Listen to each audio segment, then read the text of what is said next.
Well, God's blessings to you. Today, I just want to make a quick little video on evangelism. For the longest time in my own walk, I always thought evangelism was kind of my weak spot in my walk until I realized that uh, what we need to do as Christians when we're evangelizing is not so much to sell the gospel to unbelievers, because that's going to be a tough sell regardless, but it's to proclaim the gospel to believers. And I'm going to quote John MacArthur. One thing that John MacArthur said is he referenced the word heralding. Back in the days before newspapers, people found out about things from the town crier, the person on the corner who would herald the news. And the gospel is news, it's good news, but you don't have good news without hearing about bad news first. The bad news is what makes the good news so good, and I can explain that to you a little bit. But if someone was going to ask me, well, then how would you proclaim the gospel? If you're not going to try to sell the gospel to me, how would you proclaim the gospel? And out of all the verses in the Bible, and there's a lot of verses in the Bible that you could choose from to proclaim the gospel, but the verse that I found to be the most fitting for me personally, and everybody's going to have their own verse that they really rally behind as a verse that they want to use to proclaim the gospel. For me, it's really 2 Corinthians 5, verse 21. And I like to call this a fast gospel reference.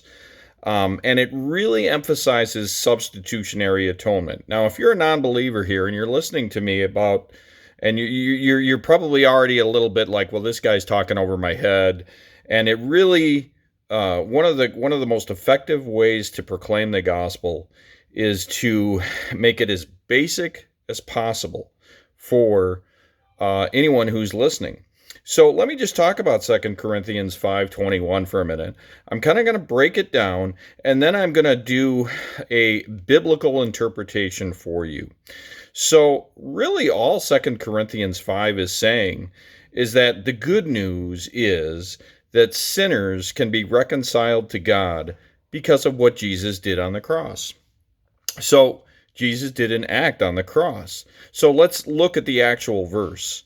For our sake, he, which is God, made him, which is Jesus, to be sin, who knew no sin, so that in him we might become the righteousness of God. Now, let me explain that to you, because you might be a little confused by that statement. So, in other words, Jesus paid the debt of our sin with his death on the cross, which absorbed the wrath of God for us and then gave us his righteousness. Isn't that amazing? That is amazing grace. He paid our debt. Jesus, the spotless Lamb, completely, without any sin, took on our sin, paid the debt, and then gave us, not only did he pay the debt, he gave us his righteousness. So what that means is that doesn't mean we can be proud and be prideful with this our righteousness, because it's Jesus's righteousness. It is not righteousness of our own. So we're viewed as righteous because we're not self-righteous, but we're viewed as righteous because of God's righteousness. Amazing grace, a totally free gift, completely unmerited. So now I want to make this point that without this belief, faith, and trust in Jesus, we are completely separated from God. So without this belief and this faith and trust in Jesus and what I just discussed, if we don't believe in that, we are separated from God. That's the part a lot of people either A, don't believe, or B, never even thought of. Without a belief in Jesus, we are separated from God. We have no relationship with God without this belief that I just discussed. That's why you hear people call Jesus the bridge, and that's why you hear people call Jesus the mediator, because Jesus is our mediator. He is the bridge to a relationship with God. And we all need to be right with God. Life is short.